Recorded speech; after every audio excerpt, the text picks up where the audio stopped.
Bonjour mesdames et messieurs, vous suivez l'émission Ta vie, mon problème. Cette émission est intitulée Ta vie, mon problème. Je voulais commencer cette émission avec une excellente phrase du ministre français, du ministre plutôt chinois des Affaires étrangères, qui a dit « L'humanité brille à travers l'obscurité de l'épidémie Covid-19 ». Qu'est-ce que ça veut dire?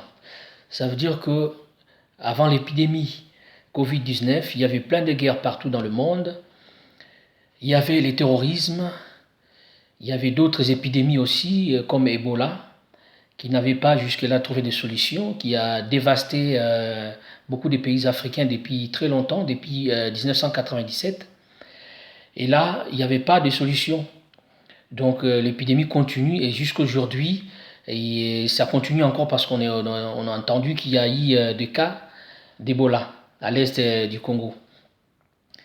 Donc pour rentrer dans le vif de mon sujet, je voulais vous faire voir quelque chose et je commence toujours par des questions. Et que se cache-t-il derrière cette épidémie, le coronavirus? Mes chers amis, nous sommes en guerre. Nous sommes en guerre, Macron l'a dit, nous sommes en guerre. Cette guerre, elle est spirituelle et physique. Spirituelle parce que ce que les médias ne nous disent pas, il se cache des choses derrière cette guerre. C'est-à-dire que les gens qui aiment la lumière et les gens qui aiment l'obscurité.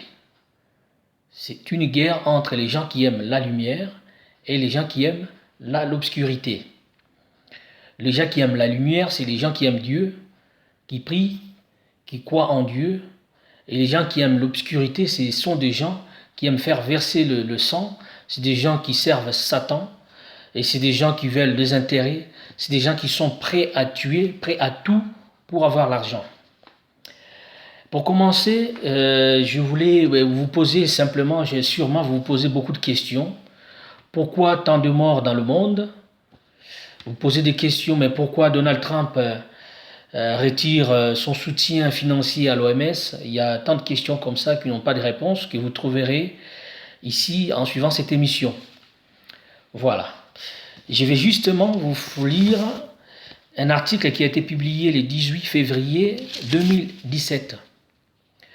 En 2017, le journal Express, c'est un journal français qui a publié le 18 février 2017, s'il vous plaît, à 16h55, un discours d'une conférence qui s'est tenue à Munich en Allemagne. Ces discours concernaient la 53e conférence de sécurité à Munich. Et celui qui a pris la parole dans cette conférence, c'est Bill Gates. Bill Gates qui n'est ni prophète, ni pasteur, ni encore évangéliste, mais qui a dit des choses qui se concrétisent aujourd'hui. Comment est-ce que cela est possible? Bill Gates a dit ceci. Une catastrophe, il a dit qu'il y aura une épidémie qui va causer une catastrophe à l'échelle du globe et qui laisserait derrière elle des dizaines de millions de morts. Et il a même conseillé aux pays du monde entier, dans cette conférence, à investir dans le vaccin, à mettre de l'argent dans le vaccin. Vous allez comprendre ça après.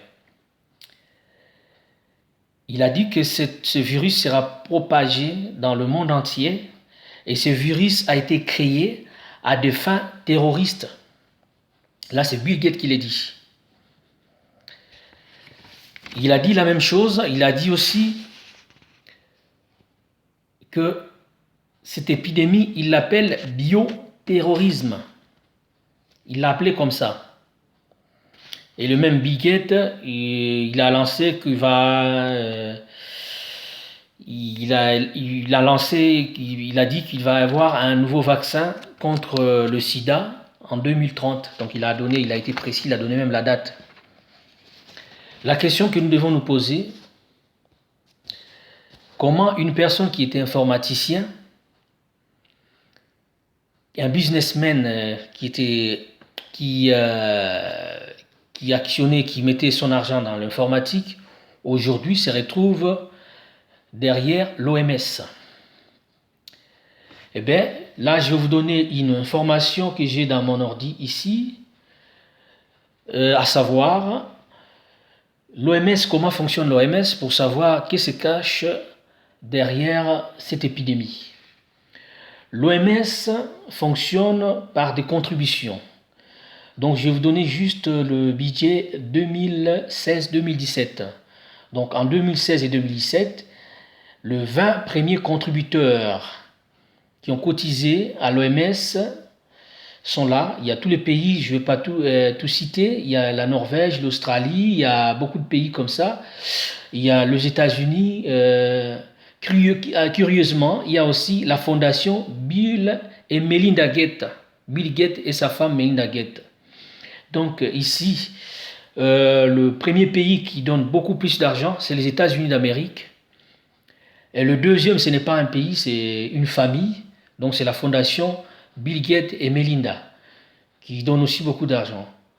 Et ces deux groupes de personnes ou d'institutions ont donné plus d'argent que tout le reste des pays. C'est pour cette raison, quand les États-Unis disent qu'il enlève son soutien à l'OMS, les gens pleurent parce que c'était un poids lourd. C'est les États-Unis qui donnaient plus d'argent. Donc l'année 2016-2017, les contributeurs ont donné 3 719 000 millions. Ça veut dire 3 milliards 719 millions de dollars. Donc voilà. En bref, c'est ça. Donc ces messieurs, avec sa femme, ils ont investi dans le vaccin. Et comment se fait-il que le même monsieur, il tient un discours 3 ans avant l'épidémie Covid-19 en disant qu'il y aura une épidémie qui va apparaître, qui tuera 10 millions de personnes. Donc ça veut dire qu'il y a quelque chose qui cloche. Et ça, c'est suspect. Donc, le monsieur est là, il dit ceci, il dit ça, et puis personne n'a rien dit, quoi. Il a incité des pays à investir dans le vaccin pour dire que voilà, le vaccin, ça paye bien, venez là, ça paye bien, quoi, pour que les gens mettent l'argent, et ça se voit. C'est ça qui justifie d'ailleurs l'engouement actuel de beaucoup de pays qui disent que voilà, il faut le vaccin. Et cela répond aussi à la question que les gens se posent. Pourquoi tant de morts dans le monde? Il y a tant de morts parce que c'est volontaire, c'est voulu. Pourquoi c'est voulu? Parce que quand l'épidémie a commencé en Chine, l'OMS, qui est censé donner des bonnes informations, n'a pas donné de bonnes informations. Et l'OMS passe toujours par certaines chaînes de désinformation avec des journalistes qui ne vérifient pas, qui donnent des informations. C'est pas leur faute aussi parce qu'ils sont payés pour donner des informations, mais ils vérifient pas. Ils donnent des informations comme ça. Et ces informations qu'ils ont données ont hypnotisé les médecins.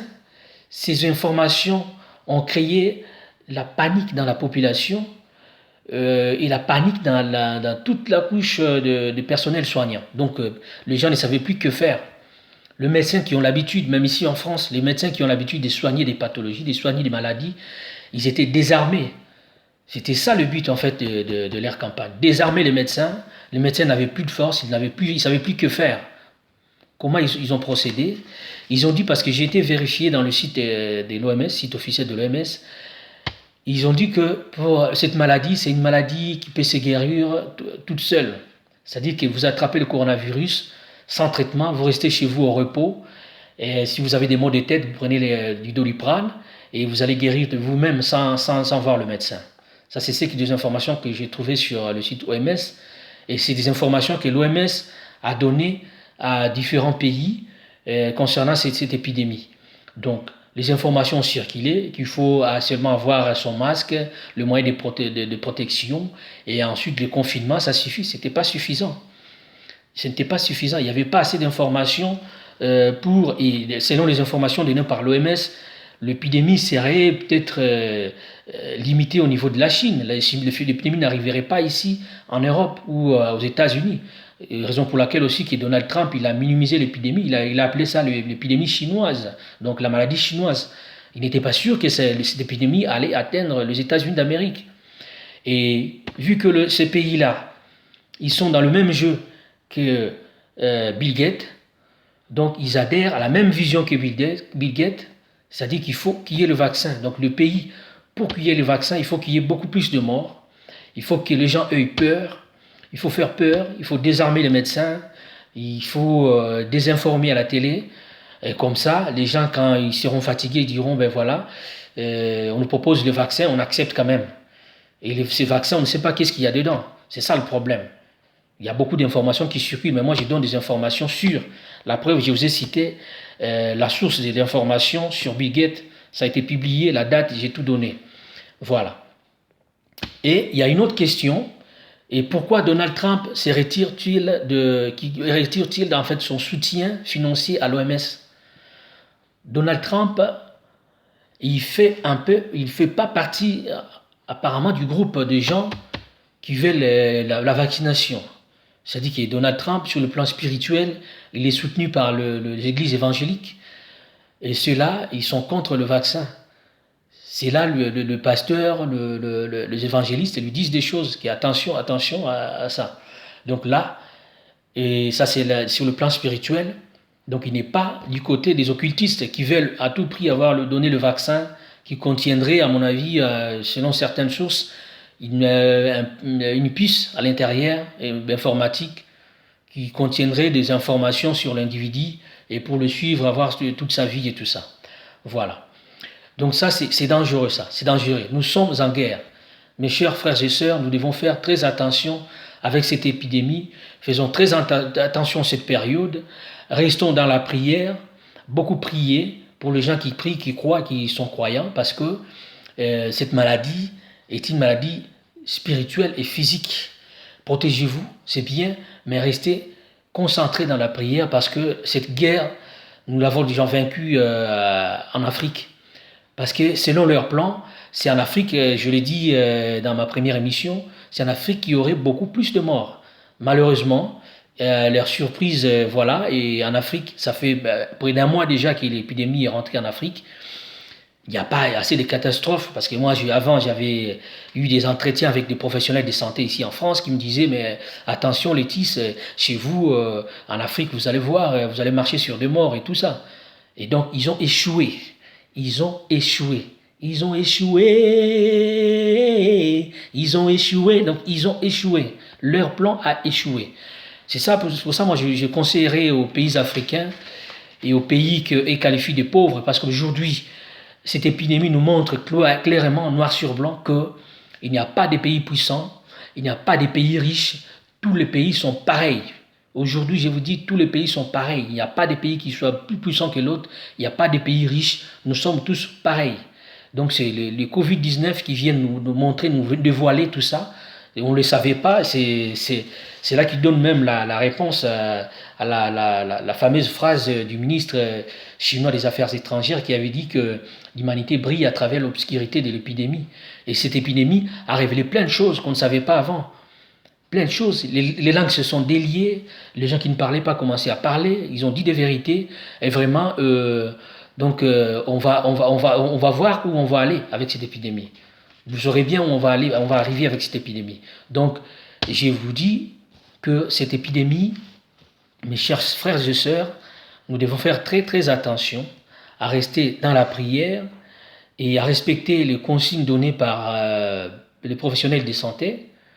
Mais je demanderai aux pays qui sont traités des pays pauvres, mais ils ne sont pas pauvres en réalité, aux autorités de ces pays-là, de ne pas toujours faire confiance à 100% à l'OMS. La raison, je l'ai donnée ici, parce que l'OMS est soutenue, les gens qui donnent l'argent à l'OMS, ce sont des gens qui sont dans la mafia. Ce sont des gens qui ont le sang dans leurs mains, ce sont des gens qui financent des guerres, ce sont des gens qui sont dans tout le mal du monde. Donc, Et l'idée de l'extermination, parce qu'il y a beaucoup de gens qui ne croient pas à ça, qui disent que voilà, les gens ils disent que non, ils vont exterminer les gens, les Africains, tout ça, c'est pas possible, comment ils feraient ça? Mais non, mais vous rêvez ou quoi? Soit vous ne connaissez pas l'histoire. Vous ne connaissez pas l'histoire. Les Mérindiens, le premier peuple, les autochtones des États-Unis d'Amérique, ont été décimés. Ils ont été décimés par les Européens quand ils sont arrivés aux États-Unis. Ils ont été décimés. Les propriétaires des États-Unis d'Amérique ont été décimés. Ils ont été empoisonnés, décimés. Les autochtones en Australie, ils ont été décimés, pareil. Les Belges, les colons belges, quand ils sont arrivés au Congo, ils ont tué 10 millions de morts, 10 millions de personnes. Ils ont tué 10 millions de personnes. C'était l'équivalent à peu près à cette époque de 20% de la moitié de la population. C'était l'équivalent de la moitié de la population. Donc voilà où on y va. Donc pour aujourd'hui, je crois que je dois m'arrêter là parce que je ne peux pas aller plus loin. Et vous aurez plus de suite sur un nouveau numéro que je vais lancer prochainement, une nouvelle émission. Et toujours presque dans le même thème. Mais là, vous allez avoir les yeux plus ouverts. Et ma prochaine émission, ça sera une émission de gloire, une émission victoire. C'est vraiment une victoire pour l'humanité, c'est vraiment une victoire pour l'homme africain, c'est une victoire pour tout le peuple du monde. Parce que depuis très longtemps, les gens pleuraient, mais maintenant, à travers cette épidémie, je vous assure qu'il y a des bonnes nouvelles. Les gens vont me demander, mais pourquoi, comment il doit y avoir de bonnes nouvelles pour l'épidémie.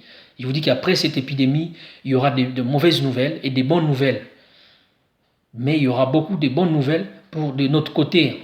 Parce qu'il y a deux côtés. Il y a un camp de côté qui se disent plus forts, plus riches et plus puissants. Et un autre côté, il y a des gens qu'on traite de faibles, des gens pauvres.